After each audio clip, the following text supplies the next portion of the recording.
Deuxième partie, métaphysique du sexe.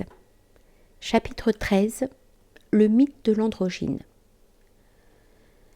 La forme sous laquelle le monde traditionnel a exprimé les significations ultimes de l'être a été le mythe. À l'époque qui nous a précédés en particulier, on a tenté d'expliquer le mythe par l'histoire naturelle, la biologie ou la psychologie. Inversement, pour nous, ce sera le mythe qui expliquera tous ces matériaux, dans l'optique spéciale du sujet qui nous intéresse ici. Plusieurs mythes se prêtent à l'approfondissement du problème métaphysique du sexe. Nous choisirons l'un de ceux qui ont été relativement le moins oubliés par les Occidentaux, mais en soulignant que les mêmes significations sont pareillement contenues dans des mythes appartenant à d'autres cultures. Nous partirons donc de ce qui est exposé sur l'amour dans le banquet de Platon. On y rencontre justement, mélangées au mythe, deux théories de l'amour, respectivement exposées par Aristophane et par Diotime. Nous verrons que ces deux théories se complètent dans une certaine mesure, éclairant les antinomies et la problématique de l'éros. La première théorie concerne le mythe de l'androgyne. Comme pour pratiquement tous les mythes insérés par Platon dans sa philosophie, pour celui-là aussi, il faut supposer une origine initiatique et liée au mystère. En effet, le même thème court de façon souterraine dans une littérature très disparate, qui va des milieux mystériosophiques et gnostiques de l'Antiquité à des auteurs du Moyen-Âge et des premiers siècles de l'ère moderne. On retrouve également des thèmes analogues en dehors même de notre continent. Selon Platon, il existe une race primordiale, dont l'espèce est désormais éteinte. Race formée d'êtres qui avaient en eux-mêmes les deux principes, le masculin et le féminin. Des membres de cette race androgyne, il est dit que leur force et leur vigueur étaient d'ailleurs extraordinaires et grand leur orgueil. Or, ce fut aux dieux qu'ils s'attaquèrent, et ce que rapportent Homère d'Éphialte et d'Othos, auquel il faut entreprendre l'escalade du ciel, a rapport à ces hommes-là et à leur intention de s'en prendre aux dieux. C'est le thème des titans et des géants. Le thème prométhéen est celui qu'on retrouve dans tant d'autres mythes, et même d'une certaine façon dans le mythe biblique de l'Éden et d'Adam, en tant qu'il figure la promesse de devenir semblable aux dieux. Chez Platon, les dieux ne foudroient pas les êtres androgynes, contrairement à ce qu'ils avaient fait avec les géants, mais paralysent leur puissance en les brisant en deux. D'où l'apparition d'êtres de sexe opposé, porteurs en tant qu'hommes et femmes de tel ou tel sexe. Êtres chez lesquels perdure toutefois le souvenir de leur état antérieur, et en qui se réveille le désir de reconstituer l'unité primordiale. Pour Platon, le sens ultime, métaphysique et éternel de l'éros doit être recherché dans ce désir. Nous le citons. Ainsi, c'est depuis un temps aussi lointain qu'est implanté dans l'homme l'amour qu'il a pour son semblable. L'amour, réassembleur de notre primitive nature. L'amour qui, de deux êtres, tente d'en faire un seul, autrement dit, de guérir l'humaine nature. Fin de citation. En dehors de la commune participation des amants au plaisir sexuel, l'âme de chacun des deux souhaite manifestement une autre chose qu'elle ne peut exprimer, un souhait dont elle devine cependant l'objet et qu'elle laisse comprendre. Comme preuve a posteriori, Platon fait demander aux amants par la bouche d'Héphaïstos « Est-ce de ceci dites que vous avez envie ? De vous confondre le plus possible l'un avec l'autre en un seul être, de façon à ne vous quitter l'un l'autre ni nuit ni jour ? Si c'est en effet de cela que vous avez envie, je ne demande pas mieux que de vous fondre ensemble, avec mon soufflet de forgeron, de faire de vous un alliage, en sorte que de deux êtres que vous êtes, vous en soyez devenus un seul, et que tant que vous vivrez, vous viviez tous deux ensemble une existence commune, comme si vous étiez un seul être. Puis, après votre mort, là-bas chez Hadès, au lieu d'être deux, vous serez encore un seul, ayant eu tous deux une mort commune. Allons, voyez si c'est là ce que vous convoitez et si vous serez satisfait d'en avoir obtenu la réalisation. » Fin de citation. Et Platon ajoute, ouvrez les guillemets, Il n'y en a pas un seul, nous en sommes bien sûrs, qui, en entendant cette proposition, la refuserait. Mais ils penseraient bel et bien avoir entendu exprimer ce dont, en fin de compte, ils avaient depuis longtemps envie, de joindre l'aimé, de se fondre avec lui, et ainsi de deux êtres qu'ils étaient, en devenir un seul.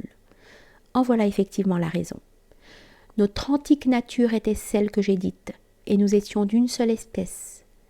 Aussi est-ce bien au désir et à la recherche de cette nature d'une seule pièce qu'on donne le nom d'amour. Comme si chaque moitié regrettant sa propre moitié s'accouplait à elle dans le désir de se confondre en un seul être. Fin de citation. Dans cet ensemble, il faut séparer la notion essentielle des éléments accessoires, figuratifs et mythiques au sens négatif du terme. Ainsi, en premier lieu, on ne doit pas concevoir les êtres primordiaux dont Platon, qui fabule ici, nous décrit même les traits somatiques comme les membres d'êtres d'une quelconque race préhistorique, dont il faudrait pratiquement retrouver les restes ou fossiles. On doit penser ici à un état, à une condition spirituelle des origines, non tant au sens historique que dans le cadre d'une ontologie, d'une doctrine des états multiples de l'être. Démythologisé, cet état nous apparaîtra comme celui d'un être absolu, non brisé, non duel, état de complétude ou d'unité pure et par là état d'immortalité. Ce dernier point est confirmé par la doctrine exprimée plus loin dans le banquet par la bouche de Diotime et par celle exposée dans le Phèdre où, en dépit de la référence à ce qu'on allait appeler l'amour platonique et à la théorie de la beauté, la relation entre le but ultime de l'éros et l'immortalité est explicite. Dans le mythe platonicien, le deuxième élément est une variante du thème traditionnel général de la chute. La différenciation des sexes correspond à la condition d'un être brisé, donc fini et mortel, à la condition duale de celui qui ne possède pas en lui-même le principe de sa propre vie, un état celui-là qui n'est pas réputé ici originel. Sous ce dernier angle, on pourrait donc établir un parallèle avec le mythe biblique en tant que la chute d'Adam a pour conséquence son bannissement de l'arbre de vie. Dans la Bible également, il est question de l'androgynie de l'être primordial fait à l'image de Dieu. Et certains ont attribué au nom d'Ève le sens de la vie, la vivante. Comme nous le verrons dans l'interprétation kabbalistique, la séparation entre la femme-vie et l'androgyne est mise en rapport avec la chute et finit par devenir l'équivalent de l'exclusion de l'arbre de vie pour Adam afin qu'il ne vive pour toujours.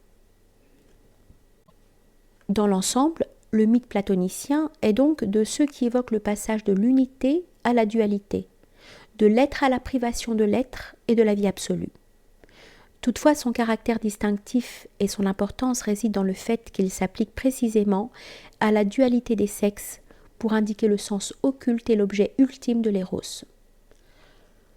Au terme particulier d'une célèbre séquence relative à ce que l'on cherche vraiment à travers tel ou tel but apparent et illusoire de la vie ordinaire, une Upanishad affirme, ouvrez les guillemets, « Ce n'est pas pour la femme en soi que la femme est désirée par l'homme, mais bien pour l'atma, pour le principe entièrement lumineux, entièrement immortel. » Fermez les guillemets. Le cadre est ici le même. Sous son aspect le plus profond, l'éros implique une tentative de dépassement des conséquences de la chute pour sortir du monde de la finitude et de la dualité, pour recouvrir l'état primordial, pour surmonter la condition d'une existentialité duale, brisée et hétérodépendante. Telle est sa signification absolue. Tel est le mystère qui se cache dans ce qui pousse l'homme vers la femme élémentairement, avant même toutes les conditions que nous avons déjà décrites, présentées par l'amour humain sous ses infinies variantes, se rapportant à des êtres qui ne sont pas des hommes absolus et des femmes absolues, mais comme des sous-produits des uns et des autres. Ainsi nous est fournie la clé de toute la métaphysique du sexe, à travers la dyade vers l'unité. Il faut reconnaître dans l'amour sexuel la forme la plus universelle sous laquelle les hommes cherchent de façon obscure à détruire momentanément la dualité, à dépasser existentiellement la frontière entre moi et non-moi, entre moi et toi, la chair et le sexe servant d'instrument à un rapprochement extatique de l'unité. L'étymologie du terme amour, proposée par un fidèle d'amour du Moyen-Âge, pour être imaginaire, n'en est pas moins chargée de sens. Nous citons: la particule A signifie sang. Mort signifie mort. En les réunissant, on obtient sang mort, donc immortalité. En dernière analyse, l'homme qui aime et désire cherche donc la confirmation de soi-même, la participation à l'être absolu, la destruction de la privation et de l'angoisse existentielle qui s'y rattachent. Dès lors qu'on les examine sous cet éclairage, de nombreux aspects de l'amour profane lui-même et de la sexualité deviennent, nous le verrons, compréhensibles. En même temps, on entrevoit déjà le chemin qui conduit au domaine de l'érotisme mystique et de l'usage sacral ou magique du sexe, usage qu'on rencontre dans tant de traditions anciennes. Et ce, car dès le départ, le fond élémentaire, non physique mais métaphysique de la pulsion érotique, s'est dévoilé à nos yeux. La voie est donc tracée pour la série de recherches que feront l'objet des chapitres suivants de ce livre. Pour le moment, un point particulier ne doit pas être négligé. Platon, on l'a vu, a formulé la doctrine de l'androgyne de telle sorte que celle-ci prenne une coloration prométhéenne. Si les êtres mythiques des origines étaient capables d'inspirer de la crainte aux dieux et de rivaliser avec eux, on est en droit de penser qu'en règle générale, l'objectif final de la tentative de réintégration constituée par l'éros est moins un quelconque état confusément mystique que la condition d'un être qui est aussi puissance. Cela aura son importance lorsque nous étudierons les formes initiatiques de la magie sexuelle, mais ce thème doit être dédramatisé. Dans un contexte plus large, le prométhéisme peut perdre son caractère négatif de prévarication. La tradition qui a donné naissance au mythe de Prométhée et des géants est aussi celle qui a connu l'idéal d'Héraclès, qui parvient à un état équivalent au but poursuivi par les titans, et en général par ceux qui tendent à s'ouvrir malgré tout l'accès de l'arbre de vie, quand le héros, lui, s'assure la jouissance des pommes d'immortalité, dont la voie lui est indiquée, selon l'une des versions du mythe, précisément par Prométhée, et la possession dans l'Olympe de Hébé, l'éternelle jeunesse, non en tant que prévaricateur, mais comme allié des Olympiens.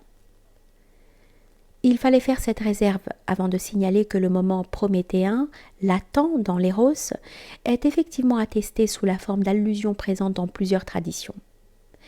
Ici, nous nous contenterons de rappeler que, par exemple, dans le cycle du Graal, cycle rempli de contenus initiatiques présentés sous le revêtement d'aventures chevaleresques, la tentation que la femme représente pour le chevalier élu est parfois rapportée à Lucifer, ce qui implique un sens différent du sens moraliste lié à la simple séduction de la chair.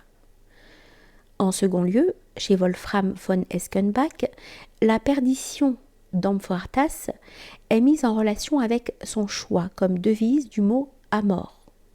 Devise, dit le poète, qui ne s'accorde pas avec l'humilité. Ce qui revient à dire que se cache dans cette devise le contraire de l'humilité.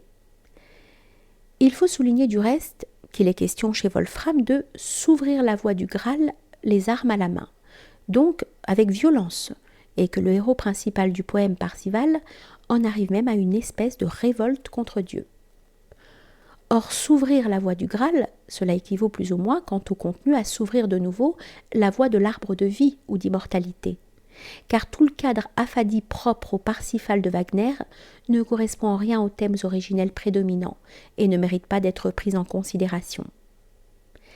Et il faut enfin relever que les milieux qui ont pratiqué la magie sexuelle et l'érotisme mystique ont aussi été ceux, en règle générale, qui ont professé ouvertement la doctrine de l'unité sous la forme d'une négation de toute véritable distance ontologique entre créateur et créature, avec une anomie affichée, c'est-à-dire un mépris des lois humaines aussi bien que divines, comme conséquence logique de cette doctrine. Ce fut le cas des Siddhas et des Kolas hindous de la voie de la main gauche, des frères du libre esprit du Moyen-Âge chrétien, en passant par le sabbatisme de Franck et de nos jours encore par un Aleister Crowley. Mais répétons-le, ces références doivent être épurées de leur problématique côté prométhéen. Elles ne concernent d'ailleurs que des expériences dirigées de l'éros, dans un domaine qui n'est pas celui de l'une quelconque des formes d'amour courant entre les hommes et les femmes. Il faut enfin ajouter que chez Platon, la réintégration, le retour à l'état primordial et le bonheur suprême, entendu comme le souverain bien auquel peut conduire l'éros, sont associés au dépassement de l'impiété, cause première de la séparation existentielle entre l'humain et le divin en général. En dehors de certains parallélismes morphologiques, c'est une orientation diverse qui éloigne Prométhée d'Héraclès et le satanisme des expériences mentionnées ici. Mais ce n'est pas le lieu de s'arrêter sur ce point.